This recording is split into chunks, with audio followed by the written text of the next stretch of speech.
Hello everyone, Assalamu alaikum warahmatullahi wabarakatuh. I hope you all are fine. Now I will start today English grammar क्योंकि हमने काफ़ी वक्त से English grammar का कोई भी पार्ट नहीं पढ़ा है, कुछ भी नहीं समझा है, तो अब हम कुछ समझ लेते हैं। आज हम एक न्यू वर्ड मीन्स कुछ न्यू वर्ड्स को समझने की कोशिश करेंगे। न्यू तो नहीं है लेकिन हम बहुत बार समझ चुके हैं, उसको तरीके से समझने की कोशिश करेंगे। जैसे कि हमारे पास होता है ही, हमें सभी के मीनिंग पता है, ही का मीनिंग, शी का मीनिंग और दे का मीनिंग और आपका दैट का मीनिंग, ठीक है, और दोज का मीनिंग, ठीक है।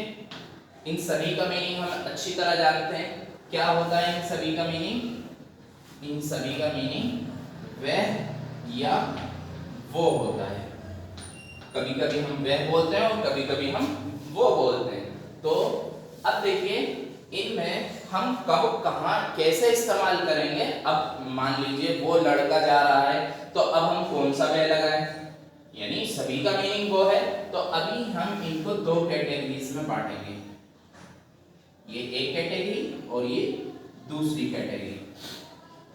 पहली कैटेगरी लिविंग थिंग, लिविंग, ठीक है, लिविंग थिंग्स के लिए, और ये नॉन लिविंग के लिए, नॉन लिविंग, ठीक है।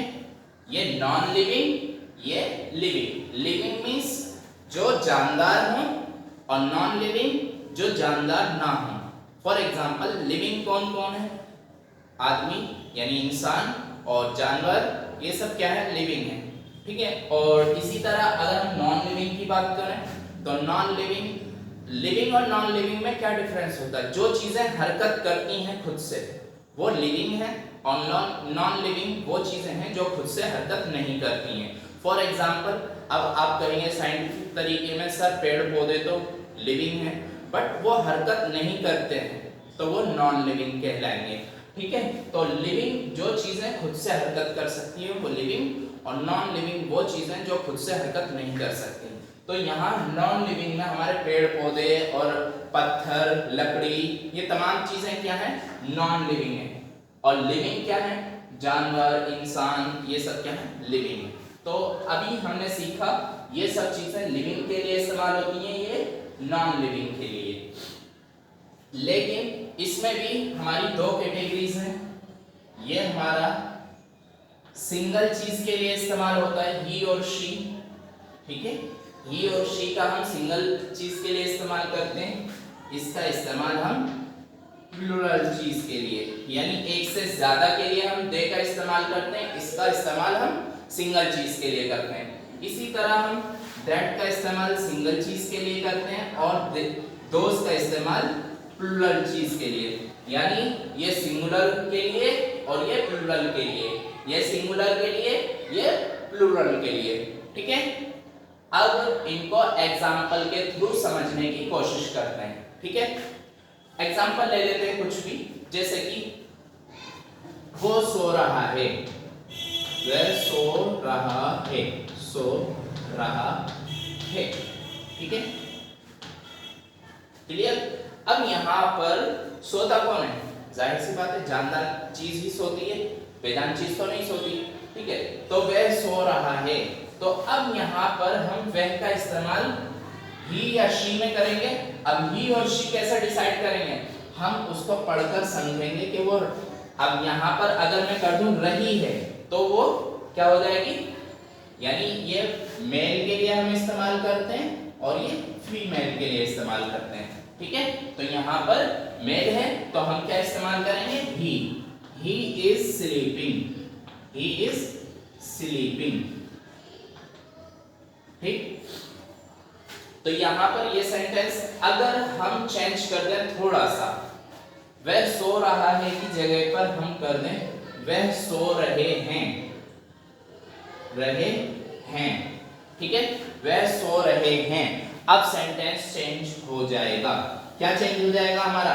देखिए अब सेंटेंस क्यों चेंज होगा? वह सो रहे हैं, अब एक से ज्यादा हैं, मैंने कहा वह सो रहे हैं, अब वहां पर ज्यादा है इसीलिए तो मैं कह रहा हूं सो रहे हैं। अगर कोई एक होता तो मैं कहता वह सो रहा है और रहे हैं, ठीक है। तो अब ज्यादा है इसलिए अब मुझे क्या इस्तेमाल करना पड़ेगा, दे का इस्तेमाल करना पड़ेगा। और जब हम दे का इस्तेमाल करते हैं तो हम दे के साथ आर का भी यूज करते हैं। दे आर स्लीपिंग, ठीक है, दे आर स्लीपिंग, ठीक है।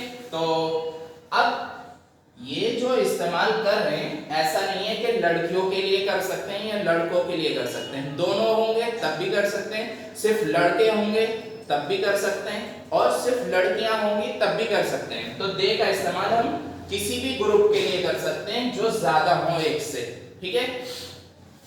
तो हम दे का इस्तेमाल सीख चुके और ही और शी का इस्तेमाल भी सीख चुके।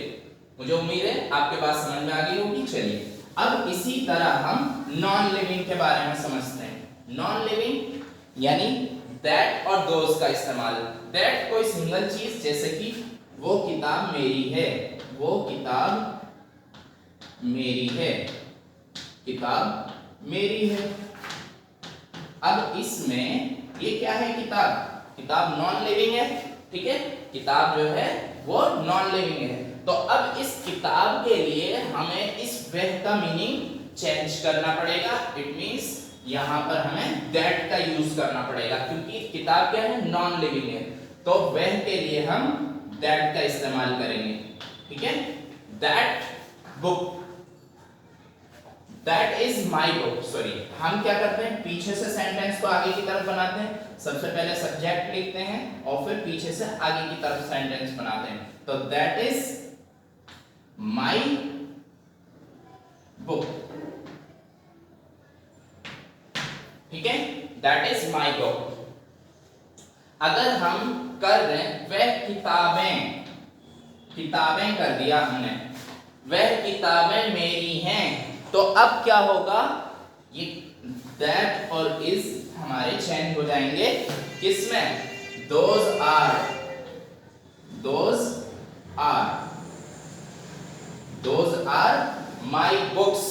यहां पर एस और आ जाएगा क्योंकि अब एक से ज्यादा हो गई बुक। तो those are my books, meaning क्या है, दोज का वह, और तब भी क्या था, वह था, लेकिन तब सिंगल बुक थी इसलिए हमने दैट का यूज किया। मुझे उम्मीद है बात समझ में आ रही होगी।